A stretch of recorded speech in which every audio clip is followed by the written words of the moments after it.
যেই হাদিস খানা আপনাদের খেদমতে পাঠ করেছি, এটা নবীজির সুন্দর এক নসিহত মাখা হাদিস। হাদিস বর্ণনাকারী হযরত আবু যর রাদিয়াল্লাহু তাআলা আনহু তিনি বলতেছেন, ক্বালা লি রাসূলুল্লাহ সাল্লাল্লাহু আলাইহি ওয়াসাল্লাম, রাসূলুল্লাহ সাল্লাল্লাহু আলাইহি ওয়াসাল্লাম আমাকে বললেন, নির্দিষ্ট কইরা আমাকে বলেছেন। ক্বালা লি, আমাকে বা আমার জন্য, অর্থাৎ আমাকে বলেছেন, ইয়া আবু যর, হে আবু যর, ইত্তাকিল্লাহা হাইসুমা কুনতা ওয়া আতবি'is সাইয়্যাতাল হাসানাতা তামহুহা ওয়া খালিকিন নাসা বিখুলুকিন হাসানিন। বলে, হে আবু যর, তুমি যেখানেই থাকো না কেন আল্লাহ তাআলাকে ভয় করবা। ও আবু যর, তোমার দ্বারা যদি কখনো মন্দ কাজ হয়ে যায়, অন্যায় কাজ হয়ে যায়, ভালো কাজ করবা, কারণ ভালো কাজ মন্দ কাজটাকে মিটিয়ে দেয়। এবং নবীজি বলেন, ও আবু যর, তুমি মানুষের সাথে সদাচরণ করবা। এই হাদিসে রাসূল আকরাম সাল্লাল্লাহু আলাইহি ওয়াসাল্লাম হযরত আবু যর রাদিয়াল্লাহু তাআলা আনহুকে তিনটি বিষয়ের নির্দেশ দিয়েছেন। কয়টি বিষয়? জোরে বলেন, কয়টা? আমি কিন্তু খুব অসুস্থ। সমস্যা হলো কি, মাহফিল যারা নেয় এনাদের যদি বলতাম যে ভাই আমি অসুস্থ, আসতে পারো না, খুব কষ্ট হইতেছে কথা বলে, কইতেছে হুজুর কমপক্ষে আসেন, আইসা একটু চেহারাটা দেখাই গেলেও আমার মান সম্মান থাকবো, নাইলে পাবলিক আমারে গাল্লে রাখবো না। এই জন্য অসুস্থ হইলে কেউ রে কই না, জ্বর টর নিয়েও হাজির হই, কথা কইতে পারলে কই, না কইলে নাই, চেহারা তো দেখলো। আর অসুস্থ হয়ে অনেক সময় দেখা যায়, কয়েকদিন আগে তো আরো বেশি কাশি, অ্যালার্জির মতো কাশি, গলা চুলকায় কাশি আসে, তখন কথাই বলা যায় না, 2-3 মিনিট খালি কাশতে হয়, কষ্ট হয়। এজন্য আপনারা একটু আওয়াজ দিলে আমার একটু কষ্ট কম হবে। আমি যদি এখন 1 ঘন্টা কথা বলি, অন্য সময়ের 4 ঘন্টার চাইতে বেশি কথা বলার কষ্ট হবে যখন আমার। তাহলে নবীজি সাল্লাল্লাহু আলাইহি ওয়াসাল্লাম আবু যর রাদিয়াল্লাহু তাআলা আনহুকে কয়টা উপদেশ দিবেন? 3টা। বুজুর্গানে দ্বীন বলেন, এই 3টা উপদেশ যদিও 3টা, কিন্তু এই 3 কথার ভেতরে একটা মানুষের আল্লাহর হক এবং মাখলুকের হকের ব্যাপারে গুরুত্বপূর্ণ কথা নবীজি বলে দিয়েছেন। তার মানে এই হাদিসের আলোকে যদি কেউ আমল করতে পারে, তাহলে সে আল্লাহর হকের সাথে সাথে বান্দার হকগুলো আদায় করতে পারবে। সুবহানাল্লাহ। তাহলে 1 নাম্বার নির্দেশ দিয়েছেন যে আবু যর, যেখানেই থাকো না কেন ভয় করবা কাকে? আল্লাহ তাআলা। কুরআনুল কারীমের মধ্যে আল্লাহ তাআলা বারবার তাকওয়ার নির্দেশ দিয়েছেন। তাকওয়া, আল্লাহ তাআলা কুরআনুল কারীমের মধ্যে বলেন, ইয়া আইয়ুহাল্লাযীনা আমানুত্তাকুল্লাহ, হে ঈমানদারেরা তোমরা আল্লাহ তাআলাকে ভয় করো। হাক্কা তুকাতিহি ওয়া লা তামুতুন্না ইল্লা ওয়া আনতুম মুসলিমুন।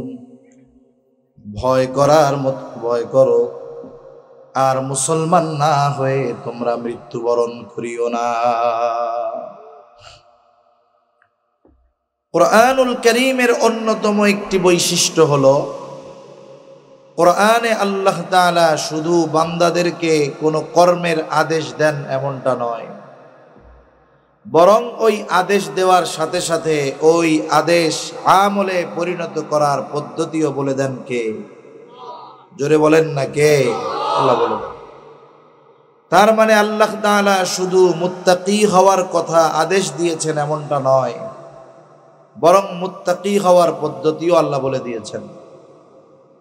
আল্লাহ তাআলা তার আদেশ কর্মে পরিণত করার যে পদ্ধতিগুলো বলে দেন, জানিয়ে দেন, এটা সাধারণত 2 ধরনের হয়।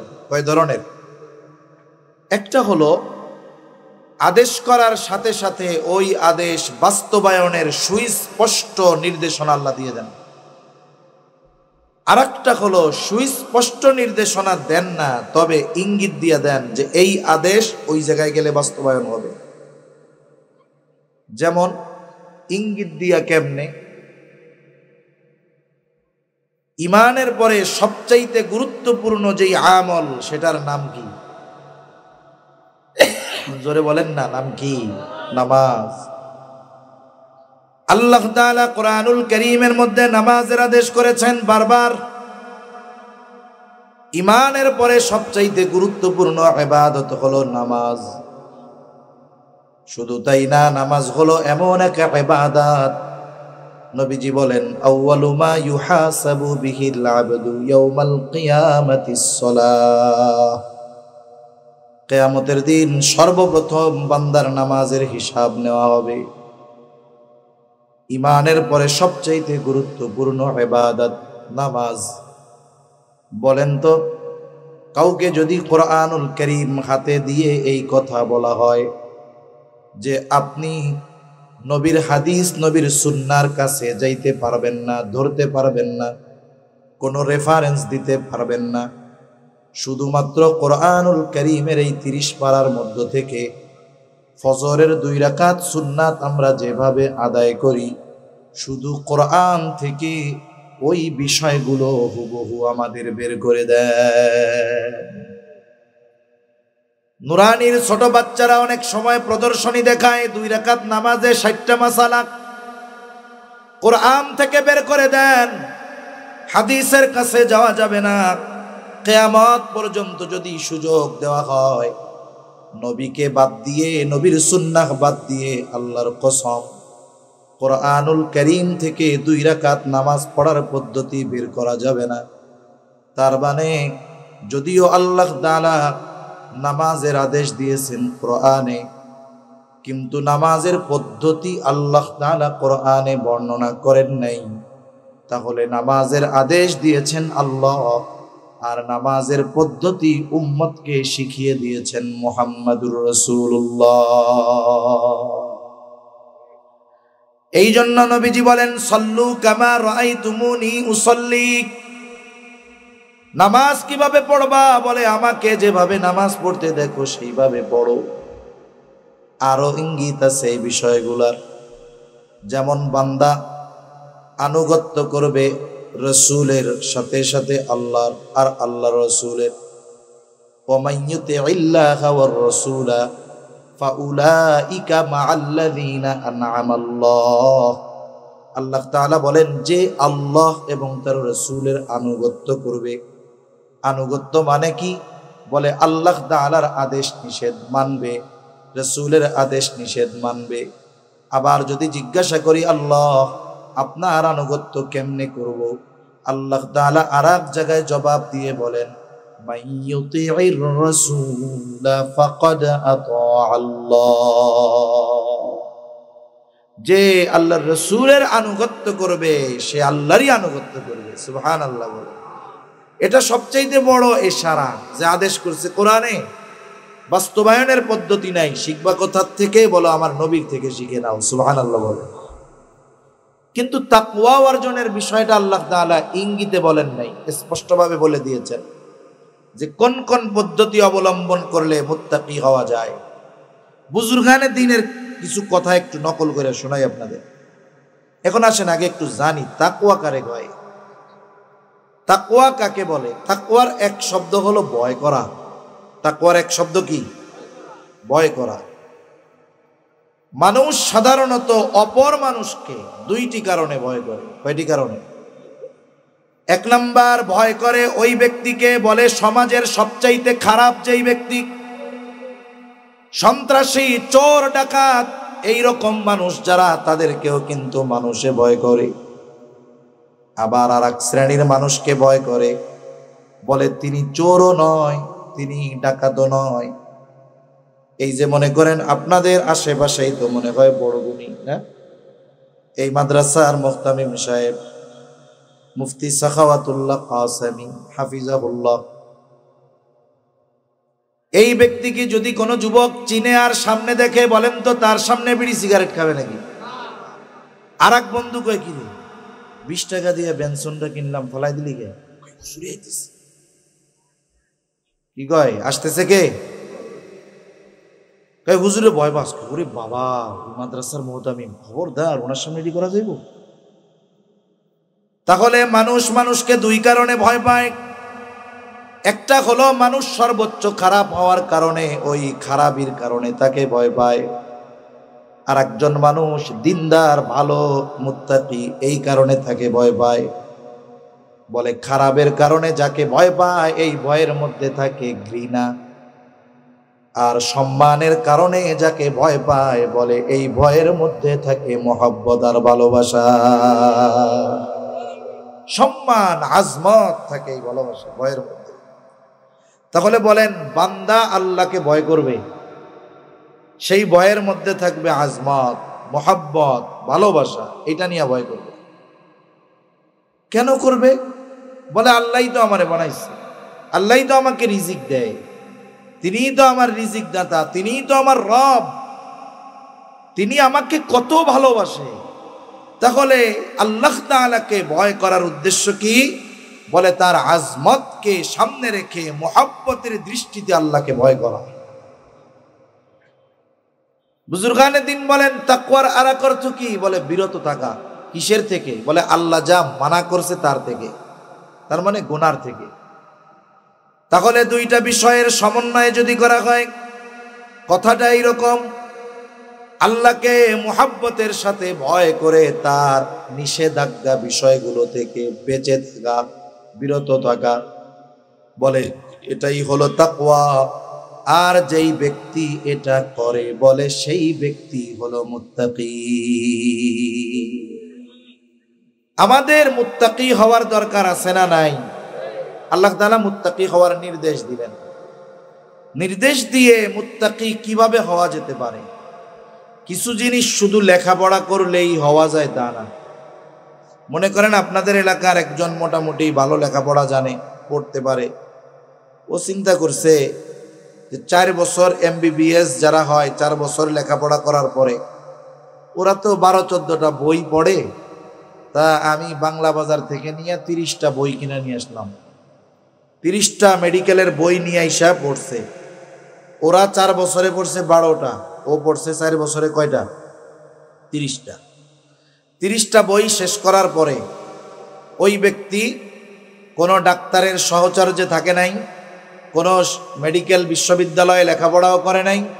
এবার আপনাদের বাজারে একটা ফার্মেসি বলছে যে আমি তো সব বিষয়ে লেখাপড়া করছি, অলরাউন্ডার ডাক্তার, সব রোগের চিকিৎসা করি, তোমরা গোপালগঞ্জ কষ্ট করে যাবা কেন? 500 টাকা ভিজিটের দরকার নাই, আমি ফাও দেখুম নে, আমার দোকান থেকে ওষুধ কিনলে হইব।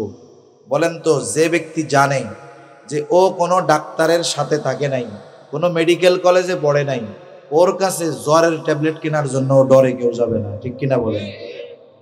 এজন্য কিছু জিনিস আছে যেগুলো পড়ালেখা কইরাই অর্জন করা যায় তা না, অর্জের মাধ্যমে অর্জিত হয়, সোহবতের কারণে অর্জিত হয়। এই তাকওয়া লেখাপড়া কইরা কিন্তু অর্জন করা যায় না। এটা অর্জনের যতগুলো মাধ্যম, এর মধ্যে অন্যতম মাধ্যম হলো সোহবত, সাহচর্য। যেমন লোহা আছে না, লোহা, লোহা চিনেন তো? লোহা লোহা লোহা নরম না শক্ত? চম্বুক চিনেন? চম্বুক, বলেন তো চম্বুক লোহার চাইতে শক্ত না নরম? লোহার চেয়ে শক্ত না, লোহার চাইতে নরম। কিন্তু চম্বুকের মধ্যে একটা গুণ আছে। বলে কি গুণ? বলে ও লৌহজাত দ্রব্যকে আকর্ষণ করতে পারে, টাইনে ধরে, আর টাইনে ধরে, টাইনে নই আসে, যে যাই হোক আকর্ষণ করে, টেনে নিয়ে আসে। এখন লোহা যদি চিন্তা করে ও হলো আমার চাইতে দুর্বল, ওর মধ্যে এই গুণ, এটা তো মেনে নেওয়া যায় না। এখন লোহা যদি নিজে নিজে চিন্তা করে আমি একা একা চম্বুকের এই গুণ অর্জন করব, এটা কি কিয়ামত পর্যন্ত সম্ভব? কিন্তু বাড়িতে গিয়া খেয়াল করবেন, অনেক সময় আপনার আমার বাড়িতে ছোট ছোট মাইক পাওয়া যায়, রেডিওর একটা মাইক, পেছনে ছোট্ট একটা চম্বুক। ওই ছোট্ট চম্বুকের সাথে একটা ব্লেড অথবা ছোট একটা লোহার একটা টুকরা ধরায় রাখবেন। 2-4-10 দিন ওই লোহাটা যখন চুম্বকের সাথে থাকবে, এইবার ওই লোহার টুকরো দিয়ে অন্যান্য লৌহজাত দ্রব্যর দিক যখন ধরবেন, দেখবেন লোহাটাও চুম্বকের মতো আকর্ষণ করতেছে। বলে, লোহা, তোমার মধ্যে তো অন্য লোহাকে আকর্ষণ করার যোগ্যতা ছিল না, কেমনে পাইছো? লোহা জবাবে বলবে, আমি এই আকর্ষণ পেয়েছি চুম্বকের সাহচর্য গ্রহণ করার কারণে। এজন্য তাকওয়া অর্জনের আল্লাহ তাআলা যত নির্দেশনা দিয়েছেন, এর মধ্যে অন্যতম নির্দেশনা আল্লাহ তাআলা বলেন, ইয়া আইয়ুহাল্লাযীনা আমানুত্তাকুল্লাহ। আল্লাহ তাআলা বলেন, হে ঈমানদারেরা, তোমরা মুত্তাকি হও। মুত্তাকি কারা একটু আগেই কইছি। এখন আমরা যদি আল্লাহ তাআলাকে প্রশ্ন করি, আল্লাহ মুত্তাকি কেমনে হব একটু বইলা দেন। আল্লাহ তাআলা বলেন, ওয়াকুনু মা'আস সাদিকিন। বান্দা, তুমি যদি মুত্তাকি হতে চাও, সত্যবাদীদের সঙ্গী হয়ে যাও। এখানে আল্লাহ তাআলা আবেদিন বলেন নাই, যে যারা ইবাদত করে তাদের সঙ্গী হও। আল্লাহ তাআলা সাদিকিন কেন বলছেন? বলে, সত্যবাদিতার গুণ হইল এমন এক গুণ যার মধ্যে বাকি সব ভালো গুণ অন্তর্ভুক্ত থাকে। সুবহানাল্লাহ বলে। একটা উদাহরণ দেই, তাহলে বিষয়টা বুঝতে সহজ হবে। আজ থেকে 40-50 বছর আগে, যখন আমাকে জন্মই হয় নাই, ওই জামানায় কোন গ্রামে যদি কেউ ম্যাট্রিক পাস করতো, কোনো মতে 2টা লেটার নিয়ে আশেপাশের 5 গ্রামের মানুষ ওরা দেখবার যাইত, তাই না? যে অমুক গ্রামের একজন নাকি 2টা লেটার পাইয়ে পাস করছে, চল তো দেখে আসি। ওই জামানায় ম্যাট্রিক পাস, আইয়া পাস রে মনে করতো সর্বোচ্চ শিক্ষিত। ওই রকমই এক প্রত্যন্ত অঞ্চলে ধরেন একটা ছেলে গ্রাম থেকে শহরে গিয়ে লেখাপড়া করছে। সে ঢাকা ইউনিভার্সিটিতে ভর্তি হয়েছে, অনার্স করছে, মাস্টার্স করেছে, সাথে সাথে বিসিএসও দিয়ে দিছে। অনেক বড় সরকারি চাকরির পাশাপাশি সে একজন পিএইচডিও করে ফেলছে, ডক্টর। এখন ওই ছেলেটা গ্রামে আসছে, প্রত্যন্ত অঞ্চল, আশেপাশের সব গ্রামের মানুষ দেখতে আসছে যে আমাকে ওই গ্রামে এত বড় শিক্ষিত মানুষ, দেখার জন্য গেছে। সবাই দেখে দেখে চলে গেছে। মুরব্বী একজন পাশে দাঁড়ায় রয়েছে এরকম। লোকটা মুরব্বীরে জিজ্ঞাসা করে যে, মুরব্বী কিছু বলবেন? বলে, হ্যাঁ বাজান, একটা কথা জিজ্ঞাসা করার দরকার ছিল। কারণ এই মুরব্বী জানে আইয়া পাস করলে সে অনেক বড় শিক্ষিত। তা মুরব্বী এবার ওই ছেলেটাকে জিজ্ঞাসা করতেছে, বাজান, শুনলাম তুমি অনেক বড় শিক্ষিত, তো তুমি কি লেখাপড়া করছো, কি পাস করছো বাজান? ছেলেটা বলতেছে, চাচা যান, আমি ঢাকা ইউনিভার্সিটি থেকে অনার্স করছি, মাস্টার্স করেছি, পিএইচডি করতেছি, সাথে সাথে বিসিএস কমপ্লিট করে একটা বড় সরকারি চাকরি করতেছি। এখন চাচা চিন্তা করে, ঠিক আছে বুঝলাম, বাজান একটা কথা জিজ্ঞাসা করি? বলে, হ্যাঁ জিজ্ঞাসা করেন। তুমি এত পাস করলা, কিন্তু তুমি কি ম্যাট্রিক আইয়ে পাস করছিলা বাজান?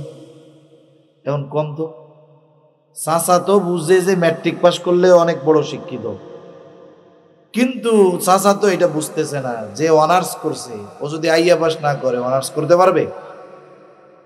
তাহলে কেউ যদি বলে যে আমি মাস্টার্স কমপ্লিট করছি, তার মানে সে অনার্স পাস করার পরেই করছে।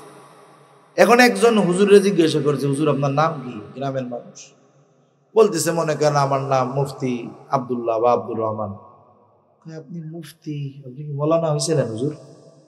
কারণ কম তো এই ব্যক্তি যদি মৌলানা সাহেব না হয়, তাহলে মুফতি হইব কেমনি?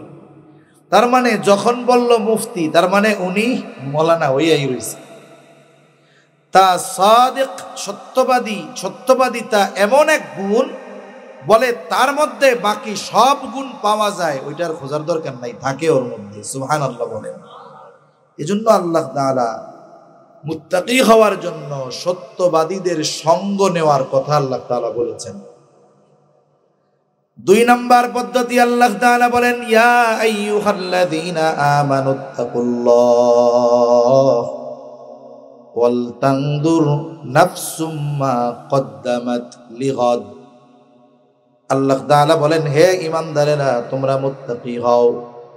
আমরা যদি জিজ্ঞাসা করি আল্লাহ কেমন করে মুত্তাকি হব, আল্লাহ তাআলা বলেন, তুমি নিজের দিকে নজর দাও, আগামীর জন্য কি প্রেরণ করেছো। আগামী মানে হলো ভবিষ্যৎ। ভবিষ্যৎ তো দুই প্রকার, একটা হলো অনির্দিষ্ট ভবিষ্যৎ, আর একটা হলো সুনির্দিষ্ট ভবিষ্যৎ। এখানে আল্লাহ তাআলা সুনির্দিষ্ট ভবিষ্যতের দিকে নজর দেওয়ার কথা বলেছেন। অনির্দিষ্ট ভবিষ্যৎ কোনটা? বলে যেটা নিয়ে আমরা বেশি চিন্তা করি। অনির্দিষ্ট ভবিষ্যৎ নিয়ে আমাদের চিন্তাটা বেশি। মনে করেন একটা লোক সরকারি চাকরিতে ঢুকছে, বয়স হলো তার 18 বছর বা 20 বছর।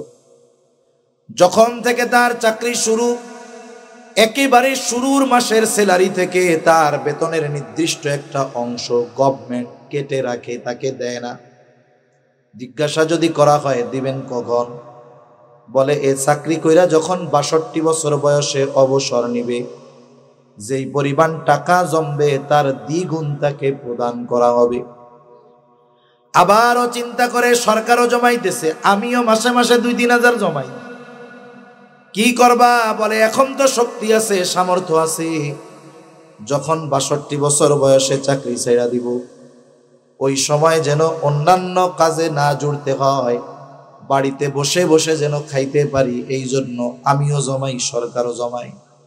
বলেন তো 20 বছরের যেই মানুষটা 62 বছরের পরে বাড়ি এসে ভালো থাকার জন্য, ভালো খাওয়ার জন্য জমাইতেছে, ভবিষ্যতের জন্য জমাচ্ছে, বলেন তো এই ভবিষ্যৎ তার জন্য সুনির্দিষ্ট নাকি অনির্দিষ্ট? কারণ ও জমাচ্ছে, কিন্তু খাইতে পারবে কিনা এর কোনো নিশ্চয়তা। কিন্তু সুনির্দিষ্ট ভবিষ্যৎ কোনটা? বলে মরার পরে যেটা শুরু হবে, এটা সুনির্দিষ্ট ভবিষ্যৎ। আল্লাহ তাআলা ওই ভবিষ্যতের দিকে নজর দিতে বলছে, যে ওই জায়গার জন্য, ভালো থাকার জন্য কি পাঠাইতেছ। বুড়াকালে ভালো থাকার জন্য জুয়ানকালে জমাও, কিন্তু বুড়াকাল পর্যন্ত পৌঁছাইতে পারবা কিনা নিশ্চয়তা নাই। কিন্তু কবরে যাইতে হবে, এটা তো নিশ্চিত। ওইখানে ভালো থাকার জন্য কি জমাইতেছ, একটু নিজে নিজে নজর দিও। এজন্য বুজুর্গানে দিন একটা ভাষা ব্যবহার করেন, বলেন মুহাসাবা, হিসাব করতে, হিসাবের কথা বলেন। টাকা পয়সার হিসাবের কথা না, ধন দৌলতের হিসাবের কথা না, কিন্তু আমাদের অভ্যাস হইল আমরা টাকা পয়সা ধন দৌলতের হিসাব খুব ভালো করি, কিন্তু এখানে হিসাব করার কথা ছিল আমলের হিসাব, জীবনের হিসাব। দুনিয়ার লাইনেও যেই মানুষগুলো হিসাবী এরাই সফল। মনে করেন বড় বাজারে অনেক সময় বড় বড় ব্যবসায়ী থাকে, ওই ব্যবসায়ী হুট করে একদিনেই বড় ব্যবসায়ী হয়ে যায় না। দেখা যায় 3000 টাকার পুঁজি নিয়ে ব্যবসা শুরু করেছিল, টালটু পাল্টু করে নাই, যথা নিয়মে ব্যবসা পরিচালনা করেছে। দেখা গেছে 20 বছর পর 3000 টাকার পুঁজিওয়ালা এখন 3 কোটি টাকার মালিক হয়ে গেছে। এজন্য প্রত্যেক বড় বড় বাজারে কিছু ব্যবসায়ী থাকে যারা নিয়ম নীতি মেনটেন করে চলে। বাজার বন্ধ হয়ে যাবে 10টায়, ও দোকানের শাটার নামায় দেয় 8টায়, দোকানের মধ্যে বসে বৈশা কি করে? বলে সারা দিনের হিসাব নিকাশ করে। হিসাব নিকাশ কি করে? দোকানদাররা সাধারণত 4 ধরনের হিসাব করে। কয় ধরনের? আদর্শ দোকানদার যারা, সব দোকানদার না। প্রথম হিসাব করে যে আজকে আমার বেচা কেনা কত হলো। দ্বিতীয় হিসাব করে আজকে আমি কত টাকার মাল জিনিস কিনলাম। তৃতীয় হিসাব করে আজকে সারাদিনে আমার বাকি কত গেল। এই 2 হিসাব 3 হিসাবকে সামনে রেখে সে বের করে আজকে আমার কত টাকা লাভ হইল। কারণ যে যেই ব্যবসা করে ওই ব্যবসার বিক্রয়ের উপরে সে লাভের অংশটা মোটামুটি বের করে ফেলতে পারে। মুদি দোকানদার যে, এরা জিজ্ঞাসা করবেন, ভাই তোমার যদি 20,000 টাকা বেচা কেনা হয়, লাভ কয় টাকা হয়? ও বলে দিবে 19-20 হইতে পারে। রড সিমেন্ট বালুর দোকানদার জিজ্ঞাসা করবেন, তোমার কত টাকা বেচা হইলে কত লাভ হয়? মনে করেন লোকটা 1 লক্ষ টাকা সেল দিলে তার 20,000 টাকা লাভ হয়, কিন্তু বাকির খাতার দিকে তাকায় দেখে আজকে বাকি গেছে 25,000। বলেন তো আজকের দিনে 1,00,000 টাকায় বেচা কেনায় যেই 20,000 লাভ ছিল, সেই 20,000 তার পকেটে আছে নাকি? বরং আরো 5,000 ঘাটতি হয়েছে। এটা গাইটের থেকে গেছে, মূলধনের থেকে গেছে। এবার হিসাবের পরে ব্যবসায়ী তার দোকানের কর্মচারীদেরকে ব্রিফিং দিচ্ছে, ওয়াজ করতেছে আর কি, আগামীকাল ব্যবসা কেমন হবে। এই শোন, এই যে 20,000 বা 25,000 বাকি গেছে, আমার আগামীকাল থেকে 25,000 বেচা কেনা কম হোক, ওটা আমার লাগবো না। আমার বেচা কেনা 75,000 হোক, আমার 1,00,000 বাকি বেচা 20,000 লাভ করার দরকার নাই। আমি 75,000 নগদ বেচা 15,000 লাভ করব। আগামীকাল যদি আমার আব্বাও বাকি চায়, খবরদার, বাকি দেওয়া যাবে। এবার দোকান বন্ধ করে বাড়ি চলে গেছে। তাহলে কি হইল? বলে রাতের বেলায় সর্বশেষ হিসাবের মাধ্যমে আগামী দিনের কর্মপন্থা সে নির্ধারণ করলো, যে আগামী দিনটা কেমনে সে পরিচালিত করবে নিজেকে বা নিজের ব্যবসাকে। এক্ষেত্রে আমাদের জন্য মুহাসাবা কি? আমাদের জন্য মুহাসাবা হইল, রাতে যখন ঘুমাইতে যাব, বালিশের সাথে মাথা দিছি, সুন্দর মতো মোবাইলটা নিব, ঠিক আছে না? না তো মুরব্বী কইতেছেন, যুবক যেই কটা আছে হুজুর এইটাই তো ট্যাবলেট। এখন মোবাইল যদি নেওয়া হয় তাহলে নিজেরও ক্ষতি, সাথে সাথে সাথে বাচ্চা কাচ্চা থাকলে তারও ক্ষতি। এজন্য রাত্রে এমনিই বিশেষজ্ঞরা বলে মোবাইল কমপক্ষে 10 ফিট দূরে রেখে ঘুমানোর দরকার। এর রেডিয়েশনের কারণে মাথার ক্ষতি হয়, ব্রেনের ক্ষতি হয়। আর রাতের বেলা মানুষ যখন একা একা ঘুমায়, সে তার ব্রেনকে যেই চিন্তার সাথে জড়ায়, তার গোটা দেহ মন ওই বিষয়টার দিকেই চিন্তা করে। মোবাইলটা বাদ দিবেন, ওদিক রাইখা আজকে রাত্রে গিয়ে হিসাব করবেন। কি হিসাব করবেন? একটু চিন্তা করবেন, আহারে আমি তো এখন ঘুমাতে আসলাম। ঘুমের ব্যাপারে বলা হয় আন্নাউমু কাল মাউত, ঘুম হলো মৃত্যুর মতো। কত মানুষ রাতের বেলা ঘুমিয়েছে, এই ঘুম তার জীবনের শেষ ঘুম, আর জাগতে পারে নাই। কারণ আমরা যখন ঘুমাই, ঘুম ভাঙলে সকাল, না ভাঙলে হয়ে যাবে পরকাল। একটু চিন্তা করবেন, কত মানুষ ঘুমিয়ে গেছে আর তার ঘুম ভাঙে নাই। আমিও তো হতে পারে আজ রাত আমার শেষ রাত, হয়তো এই ঘুম আমার সেই ঘুম, শেষ ঘুম। এখন আমাকে তো মৃত্যুর পরে আল্লাহ তাআলার সামনে দাঁড়ানো লাগবে। আমি যদি আজকে রাত্রে মারা যাই, তাহলে কি আমি আখিরাতে নাজাত পাওয়ার উপযুক্ত কিনা? একটু হিসাব করি। অতীতের সব হিসাবের কথা বাদ দেন, আজকে দিনের হিসাবটা একটু আমি করি। একটা মানুষ যদি 5টা মিনিট ব্যয় করে, 5 মিনিট থেকে 10 মিনিট, সে তার সারা দিনের ভালো কাজ আর মন্দ কাজের হিসাব বের করতে পারবে কি পারবে না? সারা দিনের ভালো মন্দ কাজের হিসাব বের করতে পারবে। এরপরে সে একটা হিসাব করবে, ভালো কাজ বেশি না মন্দ কাজ বেশি। দেখা গেল ভালো কাজ বেশি, মন্দ কাজ কম, যাক তো ভালো। কিন্তু হিসাব করে দেখা গেল যে মন্দ কাজ বেশি, ভালো কাজ কম। ওর চিন্তাটা এখন আখেরাতমুখী। ওর ব্রেন কোন দিক? মনে রাখবেন, মানুষের ব্রেন এটা এমন এক জিনিস, এটাকে যদি আপনি কোনো দিক ডাইভার্ট করে দিতে পারেন, ওরে দিয়ে অনেক কাজ করায় ফেলানো সম্ভব। হাজাম আছে না? হাজাম কি করে কিন্তু মুসলমান আছে না গ্রামে? হলো যেই গ্রামে ঢুকে যেগুলা আকাটা আছে সবগুলা চিন্তা করে আল্লাহ জানে কার অবস্থা আজকে খারাপ। একটা গাছে উঠবো, একটা পানির মধ্যে যাইবো, গা বলায় বেড়ায়, খুঁজে পাওয়া যায় না। এই হাজাম যখন মুসলমানি দেয়, খুব রসের কথা কয়, ব্রেনটারে অন্য দিক নিয়ে যায়। মানে ওই বাচ্চাকে বুঝতে দেয় না যে তোর মাথা কাটা হবে। ওরে এমন ভাবে উত্তেজিত করে, এই তোর নাকি, তুই নাকি মারলেই ব্যথা পাস, দেখি ব্যথা পাস নাকি, একটু চিমটি মারে, না আমার ব্যথা লাগে না, আর একটু মারে, ব্যথা লাগে না, আমার ব্যথা লাগে না। এই যে ওরে কইতে কইতে এই ফাঁকে ফুকে কোন সময় কাইটে কুটে দেনা বেজানো সারা। এর মানে কি করে? ওর ব্রেনটাকে আর এক দিক নিয়ে যায়।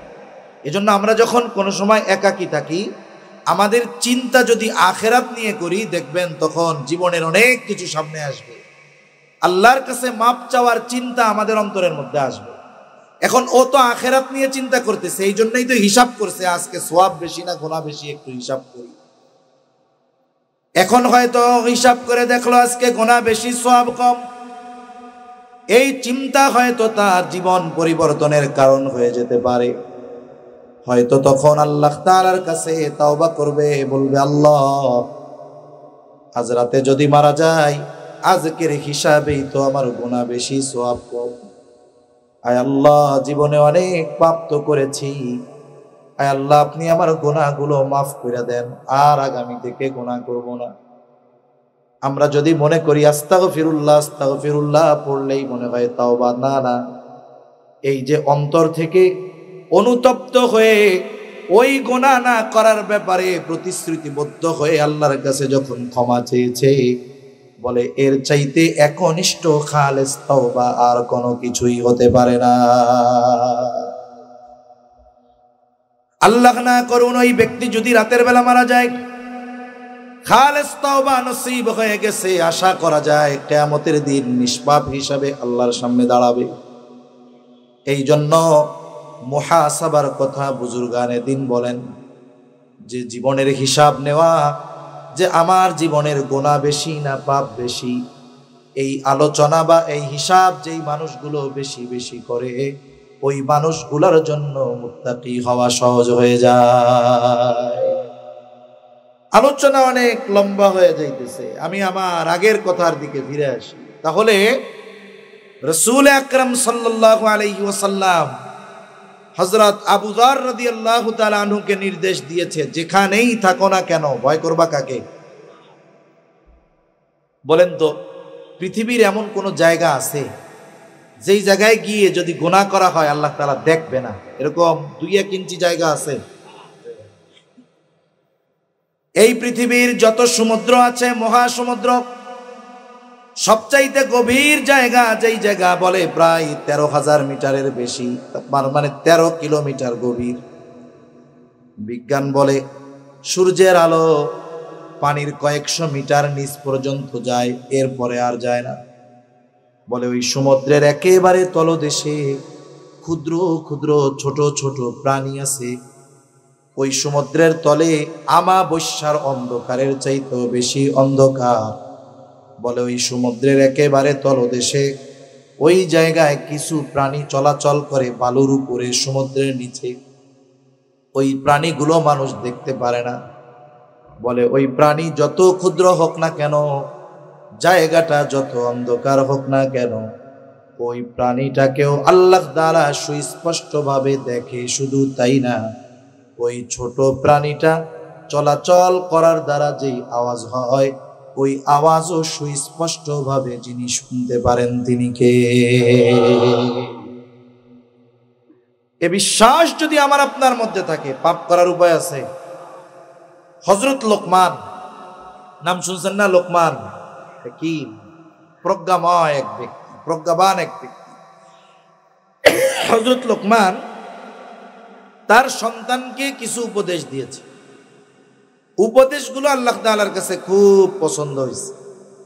হযরত লোকমানের সময়কাল ছিল হযরত দাউদ আলাইহিস সালামের আগে। উনি ওই সময় মানুষের মধ্যে মাসলা মাসাইল বর্ণনা করতেন, দাউদ আলাইহিস সালামের নবুয়তির আগ পর্যন্ত। দাউদ আলাইহিস সালামের নবুয়তির পর উনি আর ফতোয়া দেন না। কিন্তু সন্তানকে যে নসিহতগুলো হযরত লোকমান করছে, আল্লাহ তাআলার কাছে খুব ভালো লাগছে, পছন্দ হয়েছে। আল্লাহ তাআলা হযরত লোকমানের এই উপদেশগুলো দাউদ আলাইহিস সালামের জবুরে নাজিল করেন নাই, মূসা আলাইহিস সালামের তাওরাতে নাজিল করেন নাই, ঈসা আলাইহিস সালামের ইনজিলে নাজিল করেন নাই। আল্লাহ তাআলা তার পছন্দনীয় ওই নসিহতগুলো কোরআনুল কারীমে নাজিল করেছেন, যাতে করে তার বান্দারা, তার হাবিবের উম্মতেরা ওই হযরত লোকমানের নসিহতের আলোকে সন্তানদেরকে গড়ে তুলতে পারে। নসিহতগুলোর মধ্যে একটা উপদেশ বা নসিহত হলো এইটা। হযরত লোকমান তার সন্তানকে বলতেছে, ইয়া বুনাইয়া ইন্নাহা ইন তাকু মিসকালা হাববাতিন মিন খারদালিন ফাতাকুন ফি সখরাতিন আও ফিস সামাওয়াতি আও ফিল আরদ ইয়াতি বিহাল্লাহ। হযরত লোকমান বলতেছে, হে আমার বৎস, তোমার আমলটা, হা দ্বারা উদ্দেশ্য হলো আমল, সেই আমলটা নেক আমল হোক আর বদ আমল হোক। হযরত লোকমান বলেন, তোমার ওই আমলটা যেটা তুমি করেছো, ইন্নাহা ইন তাকু মিসকালা হাববাতিন মিন খারদাল, যেই আমলটা হলো একটা সরিষা দানা পরিমাণ, যেইটারে তুমি করছো, আমলটা কোথায় করেছো? বলে ফাতাকুম ফি সখরা, আমলটা যদি তুমি কোনো পাথরের মধ্যে কইরা থাকো, আও ফিস সামাওয়াত, আসমানের মধ্যে যদি কইরা থাকো, আও ফিল আরদ, জমিনেও যদি করে থাকো, আমলটা কতটুকু? বলে সরিষা দানা পরিমাণ। বলে এই সৃষ্টি জগতের যেখানেই তুমি ওই সরিষা দানা পরিমাণ আমলটা করো না কেন, ইয়াতি বিহাল্লাহ, ওই আমলটাও যিনি হাজির করবেন তিনি কে? এই আয়াতের তাফসীরে হযরত আনাস রাদিয়াল্লাহু তাআলা আনহু থেকে হাদিস আসছে, রাসূলুল্লাহ সাল্লাল্লাহু আলাইহি ওয়াসাল্লাম বলেন যে কেউ যদি এমন কোন পাথরের মধ্যে গিয়ে আমল করে, বলে কেমন পাথর? বলে যেই পাথরে ঢোকার বের হওয়ার কোনো দরজা নেই, যেই পাথরে ঢোকার জায়গা নাই, বের হওয়ার জায়গা নাই, ওটার মধ্যে কি যাওয়া সম্ভব? জোরে বলেন সম্ভব? অসম্ভব। এই অসম্ভবও যদি কেউ সম্ভব করে ফেলে, ওইখানে গিয়েও যদি কেউ সরিষা দানা পরিমাণ আমল করে, হাজির করবে কে? জোরে বলেন না কে? বলেন তো এই বিশ্বাস যার মধ্যে আছে যে আমি যেখানেই আমল করি না কেন, যত ছোট হোক, আল্লাহ দেখেন, হাজির করবেন, বলেন তো সে কি গুনাহ করতে পারে? আল্লাহ তাআলা তো আমাকে আপনাকে সর্বহালতে দেখতেছেন। আল্লাহ তাআলা বলেন, ওয়ালাকাদ খালাকনাল ইনসানা ওয়া না'লামু মা তুওয়াসওয়িসু বিহি নাফসুহু ওয়া নাহনু আকরাবু ইলাইহি মিন হাবলিন ওয়ারিদ। আল্লাহ তাআলা বলেন, আমি মানুষ সৃষ্টি করেছি, শুধু তাই না, ওয়া না'লামু মা তুওয়াসওয়িসু বিহি নাফসুহু, আমি জানি কোন জিনিস তাদের অন্তরের মধ্যে ওয়াসওয়াসা দেয়। আধুনিক চিকিৎসা অনেক উন্নত, আপনি এখনো অসুস্থ হন নাই, কিন্তু আপনার একটু জানতে মন চায় আমার কিডনিটা কতটুকু ভালো আছে, আপনার জানতে মন চায় আমার লিভারটা কতটুকু ভালো আছে, আপনার জানতে মন চায় আপনার হার্ট কতটুকু ভালো আছে। আপনাকে আমাকে মেশিনের মধ্যে ভরে দেওয়া হবে, কয়েক মিনিটের মধ্যে রিপোর্ট বের হয়ে যাবে, কিডনি এখনো এত পার্সেন্ট ভালো, কিডনির পয়েন্ট এইটা, হার্টের মধ্যে কোনো ব্লক নাই, ভালো আছে, লিভারে এখনো চর্বি টর্বি জমে নাই, অসুবিধা নাই। তার মানে অসুস্থ হওয়ার আগে শরীরের গুরুত্বপূর্ণ অঙ্গ প্রত্যঙ্গগুলোর ব্যাপারে খবর পাওয়া যায়। বলেন তো এই পৃথিবীতে এমন কোনো মেশিন নাজিল হয়েছে নাকি, আবিষ্কৃত হয়েছে নাকি, যেই মেশিনের মধ্যে আমাকে আপনাকে যদি ঢুকিয়ে দেওয়া হয়, আমার আপনার অন্তরে কি কথা আছে সেটা প্রিন্ট হয়ে বের হয়ে আসবে? আছে? মেশিন ঠিক নাই, কিন্তু আল্লাহ তাআলার কাছে ওই খবর আছে না নাই? এখন যদি জিজ্ঞাসা করি, আল্লাহ কেমনে জানেন আমার অন্তরের খবর? আল্লাহ তাআলা বলেন, ওয়া নাহনু আকরাবু ইলাইহি মিন হাবলিল ওয়ারিদ। আল্লাহ তাআলা বলে, বান্দা আমি তোমার শাহরগের চাইতেও অধিক নিকটে। বুজুর্গানে দ্বীনের ভাষায় বলি, বলে আল্লাহ আমাদের কত কাছে, বলে আমি আপনি আমার আপনার যত কাছে, তার চাইতে বেশি কাছে যিনি, তিনি কে? যে আল্লাহ আমাকে এমন ভাবে পরিবেষ্টন করে রেখেছেন, সে আল্লাহ দেখতেছে আর আমি গুনাহ করতেছি। অথচ আমি গুনাহ করতেছি, এটা যদি আমার বাপ দেখে ফেলার সম্ভাবনা থাকে, লজ্জায় গুনাহ করব না।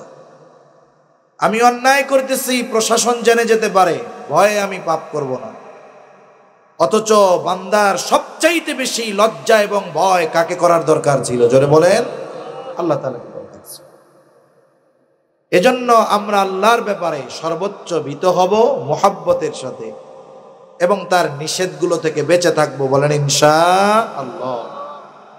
কারণ একটা মানুষ যদি পরিপূর্ণভাবে আল্লাহর ভয় অন্তরে আনতে পারে, মানুষটা পাপের কারণে যদি জীবনও দিতে হয়, সে পিছু হটে না। 1000 বছর আগের কথা বলার দরকার নাই। আমেরিকা এই আফগানিস্তান থেকে পালানোর আগে, বেশ কয়েক বছর আগে, একটা মহিলা জেনা করে ফেলেছে, বিবাহিত মহিলা। মহিলার মধ্যে অনুশোচনা জাগ্রত হয়েছে। সে খুঁজতেছে, আমি কোথায় গিয়ে আমার এই পাপের হাকিকি তওবা করতে পারবো। এই মহিলা যোগাযোগ কইরা গিয়া স্বেচ্ছায় তার পাপের সাক্ষ্য দিয়ে তওবা করার নিমিত্তে সে নিজে শরীয়তের যেই শাস্তি, এই শাস্তি হাসি মুখে বরণ করেছে। এই যে জীবন দিল, তার পাপের ব্যাপারে না বললে কেউ জানতো না, কিন্তু সে যে হাসি মুখে শাস্তি বরণ করেছে, কার ভয়ে? জোরে বলেন, জোরে বলেন, কার ভয়? আমি একটা ঘটনা শুনে আলোচনা শেষ করে দিই। একজন সাহাবী, তার নাম হলো মায়াজ ইবনে মালিক। উনি জেনা করে ফেলছে। উনি একজন বিবাহিত পুরুষ। এখন অনেক আছে সাহাবা বিদ্বেষী, আছে না নাই? তাদেরকে যদি বলা হয় সাহাবায়ে কেরাম মিয়ারে হক, সত্যের মাপকাঠি, ওনারা তখন বলে সাহাবায়ে কেরামের মাধ্যমে তো জেনা সংগঠিত হয়েছে। তাদের কথাই বলি, বলেন তো আল্লাহ তাআলা কোরআনুল কারীমের মধ্যে যদি বিবাহিত পুরুষ জেনা করে, সেই জেনার কি শাস্তি আল্লাহ বর্ণনা করেছেন কি করেন নাই? এখন বলেন, জেনা যদি কেউ করে তাকে শাস্তি যে দিতে হবে, একজন অমুসলিম যদি করে তার জন্য তো নয়। শাস্তিটা কার জন্য হবে? মুসলিমের জন্য। এখন নবীজি দুনিয়ায় আছেন, জেনার শাস্তির হুকুম নাজিল হয়েছে, কিন্তু প্র্যাকটিক্যাল ভাবে নবীজি দেখাইতে পারেননি। কথার কথা, কারণ সাহাবায়ে কেরামের দ্বারা জেনাই সংগঠিত হয় নাই। তবে যদি ওই শাস্তি প্র্যাকটিক্যাল দেখাতে হয়, জেনা সংগঠিত হতে হবে সাহাবায়ে কেরামের মাধ্যমে। এছাড়া আর উপায় আছে কোন? যারা নবীজিকে ঈমান অবস্থায় দেখছে তারাই তো সাহাবী, ঈমান অবস্থায় মারা গেছে এরাই তো সাহাবী। এজন্য আল্লাহ তাআলা লক্ষাধিক সাহাবায়ে কেরামের মধ্যে, লক্ষ লক্ষ সাহাবায়ে কেরামের মধ্যে 1-2টা ব্যতিক্রম ধর্মী ঘটনা ঘটিয়েছেন। কেন? বলে নবীজির কাছে শাস্তির যেই বিধান আল্লাহ নাজিল করেছেন, এই বিধানটা বাস্তবে প্রয়োগ নবীর মাধ্যমে দেখানোর জন্য। তাদের দ্বারা জেনা সংগঠিত হয়েছে ঠিক, এর দ্বারা তাদের মর্যাদা কমে যায় নাই, বরং এই তাওবার কারণে আল্লাহর কাছে মর্যাদা আরো বেড়ে গেছে। ঠিক কিনা বলেন? কারণ বনি আদমের দ্বারা গুনাহ হতেই পারে। নবীজি বলেন প্রত্যেকটি বনি আদম পাপী, তবে সর্বোত্তম পাপী কে? যে পাপের উপরে অটল থাকে সে নয়, বলে যে তাওবা করে সে হইল উত্তম পাপী। তা মায়াজ ইবনে মালিকের দ্বারা জেনা সংগঠিত হয়েছে। এখন জেনার কোনো সাক্ষী নেই। পাপ সম্পাদিত হওয়ার পরে মানুষ অনুতপ্ত হয়। সে চিন্তা করতেছে জেনা তো করলাম, কেউ দেখে নাই, ঠিক আল্লাহ তো দেখছে। এই গুনার তাওবা তো আস্তাগফিরুল্লাহ পাঠ করলে হবে না। এ জেনার শাস্তি কি? এর তাওবা কি? বলে এর তাওবা হলো তাকে মাটিতে গেঁথে পাথর মেরে হত্যা করা হবে। মায়াজ ইবনে মালিক চিন্তা করতেছে হয়তো দুনিয়ার মানুষ কেউ জানলো না, দুনিয়ার মানুষের চোখ ফাঁকি দেওয়া গেল, কেউ আমার এই পাপের খবর জানলো না, কিন্তু আল্লাহ তাআলা তিনি তো আমার পাপের খবর জানে। দুনিয়ায় হয়তো বেঁচে গেলাম, কিন্তু আখিরাতে কি হবে? এই যে আল্লাহ দেখে ফেলেছে, এই ভয়, আখিরাতের ভয় মায়াজ ইবনে মালিককে তাওবার ব্যাপারে উদ্বুদ্ধ করেছে। আর মায়াজ ইবনে মালিকও জানে এই পাপের তাওবা আস্তাগফিরুল্লাহ না। চলে গেছে নবীজির কাছে, গিয়ে বলে, ইয়া রাসূলুল্লাহ, আমি জিনা করেছি, আমাকে আপনি পবিত্র করে দেন। নবীজি স্বাভাবিকভাবে তাকে বললেন, যাও আল্লাহর কাছে ক্ষমা চাও, আল্লাহ মাফ করে দিবে। মায়াজ ইবনে মালিক চলে গেছে। কিছু দূর যাওয়ার পরে হয়তো চিন্তা করে, হায় রে, নবীজিকে জেনার কথা বলেছি, কিন্তু কোন ধরনের জেনা তা তো বলি নাই। কারণ নবীজি তো বলেছেন প্রত্যেকটা অঙ্গ প্রত্যঙ্গের আলাদা আলাদা জেনা আছে। চোখের জেনা হলো দেখা, হাতের জেনা হলো ধরা, জবানের জেনা হলো বলা, পায়ের জেনা হলো চলা, অন্তরের জেনা হলো অনুভব করা। কোন জেনার কথা কইছি নবীজিকে তো স্পষ্ট বলি নাই। এই চিন্তা করে আবার ফিরে আসছে। নবীজির পাশে এসে বসে বলে, ইয়া রাসূলুল্লাহ, জেনা করেছি, পবিত্র করে দেন। নবীজি চেহারা ফিরায় ফেলছেন, অপর পাশে গিয়ে আবার সামনে গিয়া বলে, জেনা করেছি, পবিত্র করে দেন। সামনে আইসা বলে, জেনা করেছি, পবিত্র করে দেন। সে মোট কথা তার জেনার সাক্ষী হিসাবে সে নিজেই সাক্ষ্য দিয়ে দিয়েছে। 4 জন সাক্ষী দরকার, সে 4 বার নিজের থেকেই সাক্ষ্য দিছে যে জেনা করেছি, পবিত্র করে দেন। রাসূলুল্লাহ সাল্লাল্লাহু আলাইহি ওয়াসাল্লাম সাহাবায়ে কিরামকে জিজ্ঞাসা করে, এ কি পাগল নাকি, মাথা খারাপ হয়ে গেছে নাকি? কারণ একটা মানুষ যখন পাগল হয়ে যায়, মস্তিষ্ক বিকৃত হয়ে যায়, অনেক কিছু বলতে পারে, করতে পারে। উপস্থিত সকলেই বলে, না ইয়া রাসূলুল্লাহ, এ তো পাগল না, এর মস্তিষ্ক ঠিক আছে, এ সুস্থ ব্যক্তি। নবীজি এবার বলে, দেখো তো মদ পান করেছে কিনা। নবীজি বলেন, দেখো তো মদ পান করেছে কিনা।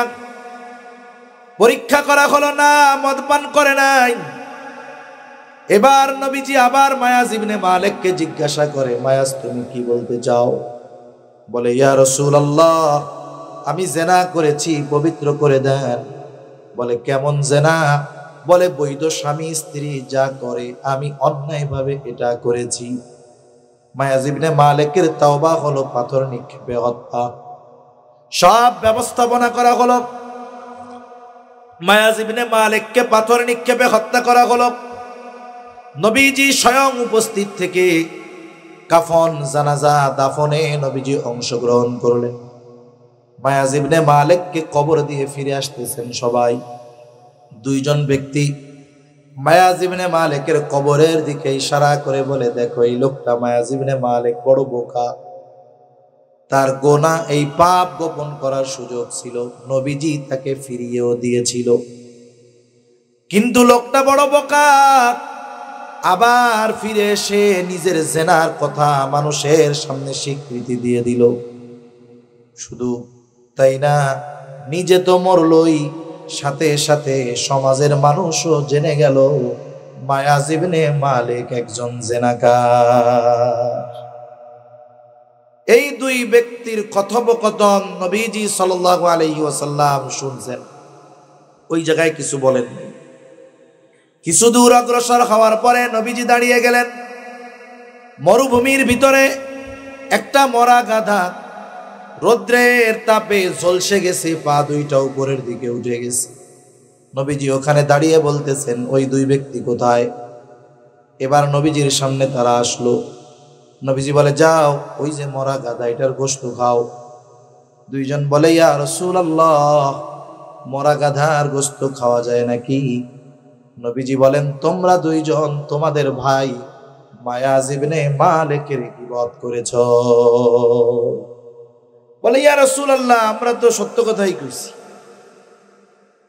নবীজি বলেন, শোনো, মায়াজ ইবনে মালিক যদিও শয়তানের ধোঁকায় পড়ে গুনাহ করেছে, গুনাহ গোপন করার সুযোগ ছিল, কিন্তু আল্লাহ তাআলার ভয়, আখিরাতের ভয় তাকে তাওবার ব্যাপারে উদ্বুদ্ধ করেছে।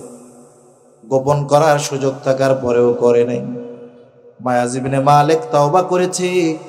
আমি তো মায়াজ ইবনে মালিককে দেখতেছি জান্নাতের মধ্যে চলতেছে। সুবহানাল্লাহ বলেন। শুইনা রাখো, মায়াজ ইবনে মালিক জিনা করেছে ঠিক, কিন্তু পরকালের ভয়, আল্লাহর ভয়, তাকে গোনা গোপন রাখতে দেয় নাই, সে তাওবা করেছে, তার তাওবা আল্লাহ তাআলার কাছে কবুল হয়েছে। কত পছন্দনীয় হয়েছে মায়াজ ইবনে মালিকের তাওবা। নবীজি বলেন, মায়াজ ইবনে মালিকের তাওবা যদি কোনো সম্প্রদায়ের মধ্যে বন্টন করে দেওয়া হয়, ওই সম্প্রদায়ের ওই কওমের সকল পাপীর নাজাতের জন্য মায়াজ ইবনে মালিকের তাওবা যথেষ্ট হয়ে যাবে।